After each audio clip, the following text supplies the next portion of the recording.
I've always thought Kyrie was special. It took Kyrie a little longer to embrace the skills and the talents that he was blessed with. Once he did embrace the talent and skill set that he was blessed with, that the sky was the limit for him. So many drills outside of my backyard. I mean, like the first day, like 5th grade when I built our first basketball hoop, it was like, I still remember that day, and it was crazy. And then to think how far I've come, like from then until now, it's like, it's crazy.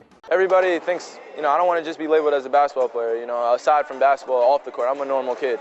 I laugh, I joke. Everybody kind of gets me, kind of gets me confused. I think I'm in the spotlight too much, but also I'm just a normal kid. Look, man, Kyrie may have strived for normalcy, but he was meant to stand out. A master of the baritone, lover of High School Musical.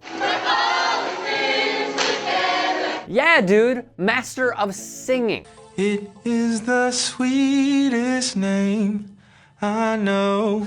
But life wasn't always easy. Kyrie was born in Australia while his dad Drederick played for the Bullen Bombers. Drederick, once the #1 scorer for Boston University, hailed from the Rough and Mitchell housing projects in the Bronx, where he met Kyrie's future godfather and former NBA player, Rod Strickland. After college, Dred and Kyrie's mom, Elizabeth, married and flew to Australia, thus the playing days. After a few years, father and son moved home to the East Coast, settling in New Jersey, where Dred commuted each day to Wall Street as a financial broker, while Elizabeth worked in Washington. At a young age, tragedy struck the Irving family.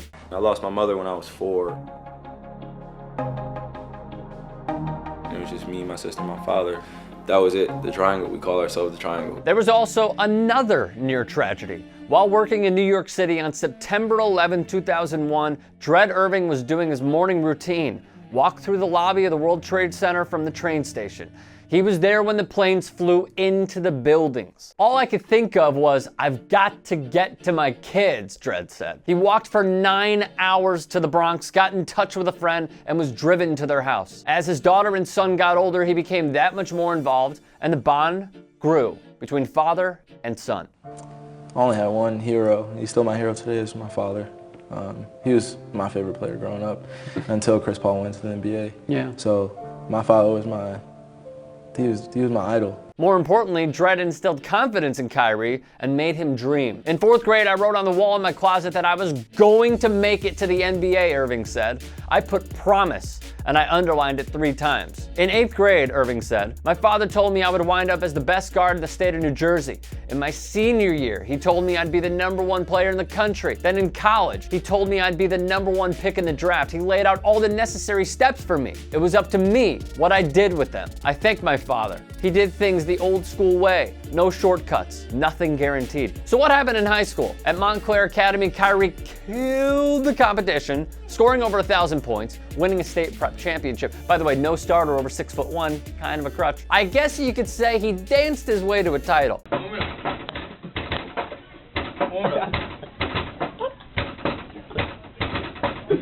As his old coach recalls, Kyrie was uber committed to the game. You knew right away as a 14-year-old freshman you were dealing with something special. During this free period, all the other kids would be hanging out. Kyrie would be in my office breaking down film. Dred started to sense the competition could improve, so he made calls seeking a transfer for Kyrie, even dialing Bobby Hurley Sr. at St. Anthony's High School. Dred never heard back. Standing at 5'10" going into his junior year, Kyrie landed at St. Patrick's, a powerhouse team that had 5 D1 players. Who are you? One boy asked upon Kyrie's arrival. I don't know who you are. It was Michael Kidd Gilchrist, current Charlotte Hornet and former Kentucky Wildcat. MKG felt he had a point to prove. The first day of practice, Kidd Gilchrist heaves the ball at the bashful newcomer and chortles with a half smile, "You and me.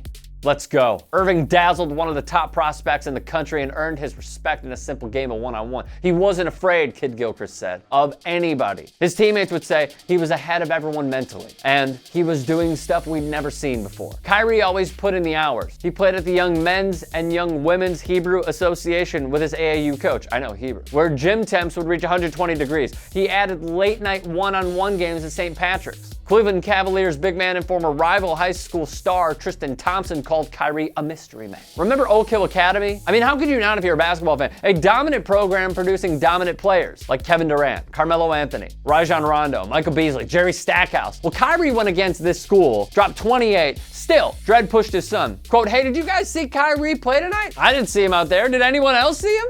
As Bleacher Report notes, it's a soft dig, but they all know what it means. Don't you ever give up the ball with the game on the line, because that's what he did. To no surprise, Kyrie was recruited heavily. October 2009, he made his decision. Be committing to Duke University.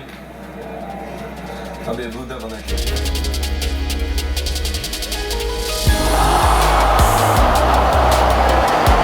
Kyrie would only go on to play 11 games because of a twisted ligament in his right big toe. He averaged 17.5 points per, about 3 rebounds, 4 dimes, shooting 53% from the field. Rehab was hard, but Kyrie prevailed, returning for the NCAA tournament, where they, Duke, lost to Derek Williams in Arizona in the Sweet 16. It was vital for Kyrie to return in college. Quote, "I truly believe I wouldn't have come out if I played only 8 games. Number one, I came to prove to everyone that I was ready for the NBA. And number two, I wanted to stop all the questions whether I was healthy enough. I didn't play in the NCAA tournament, I wouldn't have come out." Kyrie Irving, Duke point guard. Can you make a similar immediate impact as a rookie that some of those guys have in this past decade? Right now, I'm not sure.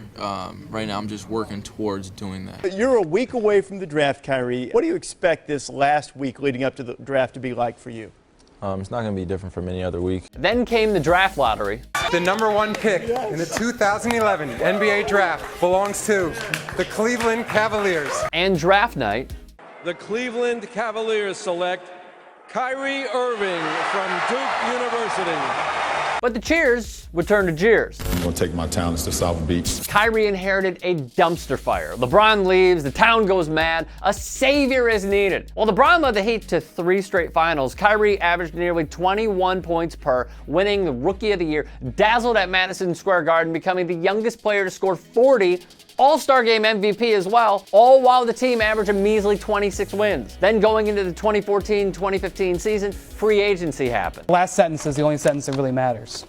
The last sentence is, "I'm ready to accept the challenge, I'm coming home." As we all know by now, Kyrie Irving hit the biggest shot in finals history. Game 7 in Oakland against the best regular season team in NBA history, the 73-9 Warriors. Kyrie, who inherited a franchise that needed a star, was just that. He won a title with LeBron and now seeked his own throne in another basketball kingdom.